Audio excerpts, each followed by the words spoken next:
Baik, terima kasih. Assalamualaikum warahmatullahi wabarakatuh. Bismillahirrahmanirrahim.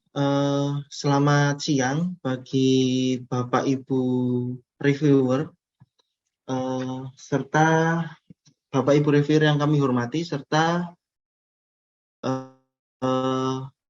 para anggota tim dari proposal kami yang kami banggakan.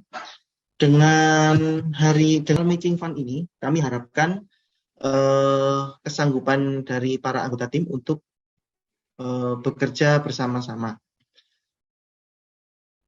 Pitching proposal matching fund pada siang hari ini yang akan kami sampaikan adalah implementasi dan pemanfaatan sampah dalam mewujudkan kebijakan program pemerintah dan kegiatan ekonomi sirkuler dalam pengelolaan sampah dengan inovasi program Sampahku Tanggung Jawabku di Kabupaten Lamongan.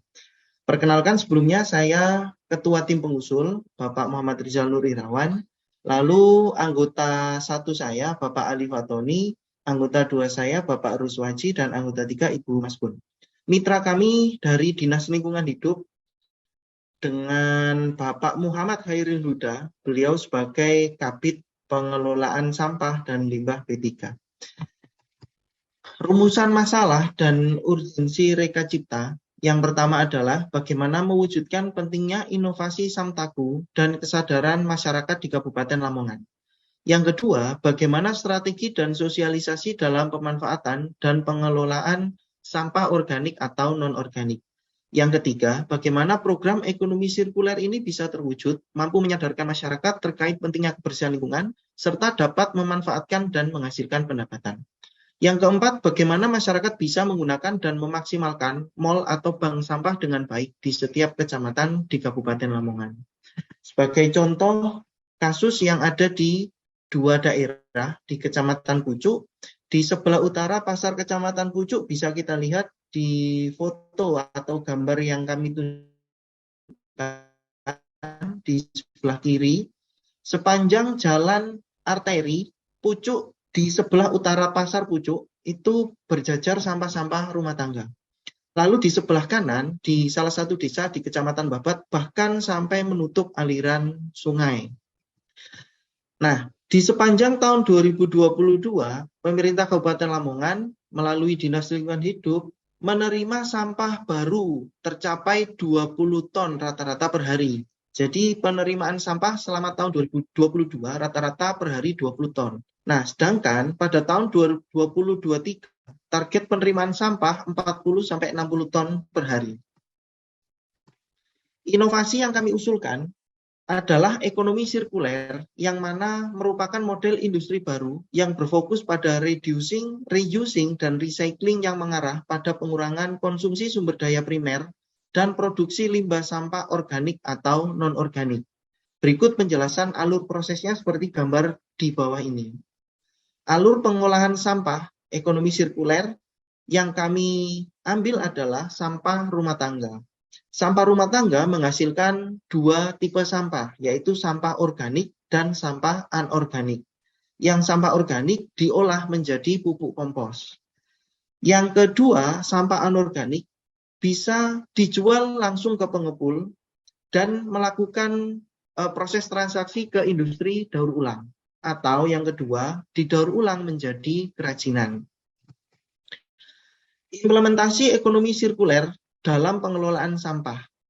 Ekonomi sirkuler di arah kebijakan dan intervensi program dan kegiatan telah dicantumkan dalam Undang-Undang Nomor 11 Tahun 2020 tentang Cipta Kerja dan peraturan turunannya. Lalu deregulasi dan kemudahan perizinan pengolahan. Kebijakan dan program kegiatan implementasi ekonomi sirkuler yang pertama adalah meningkatkan kapasitas pelaku usaha. Jadi misalnya contoh dari sampah anorganik tadi, dari botol plastik, gelas plastik, dan lain sebagainya, bahkan kain perca, bisa kita arahkan untuk kegiatan dalam UMKM. Lalu yang kedua, dukungan sistem informasi pemantauan dan pembinaan. Yang ketiga, fasilitasi sarana dan prasarana pemanfaatan limbah. Lalu kebijakan dan program kegiatan pemulihan lahan Yang pertama, kegiatan pemulihan lahan terkontaminasi, dan yang kedua, pemanfaatan lahan terkontaminasi. Manfaat dan dampak yang pertama adalah mendorong sampah rumah tangga dan limbah didaur ulang atau dimanfaatkan menjadi sumber daya atau bahan baku proses produksi. Yang kedua, mengurangi beban lingkungan dan meningkatkan kualitas lingkungan hidup dengan program inovasi Samtaku yang bekerja sama dengan Pemkab Lamongan, yaitu program Sampahku Tanggung Jawabku. Yang ketiga, memberikan nilai tambah ekonomi, menyediakan lapangan kerja, dan berkontribusi pada pembangunan. Dampak kegiatan pada pencapaian IKU 2, mahasiswa mampu meningkatkan pengalaman di luar kampus. IKU 4, praktek mengajar di dalam dan di luar kampus. Yang kelima, hasil kerja dosen digunakan oleh masyarakat. Yang ke IKU 7, kelas yang kolaboratif dan partisipatif yang terdiri dari dosen, mahasiswa, dan masyarakat yang akan menjadi target kita dalam inovasi Sampahku Tanggung Jawabku bekerjasama dengan pemerintah Kabupaten Lamongan.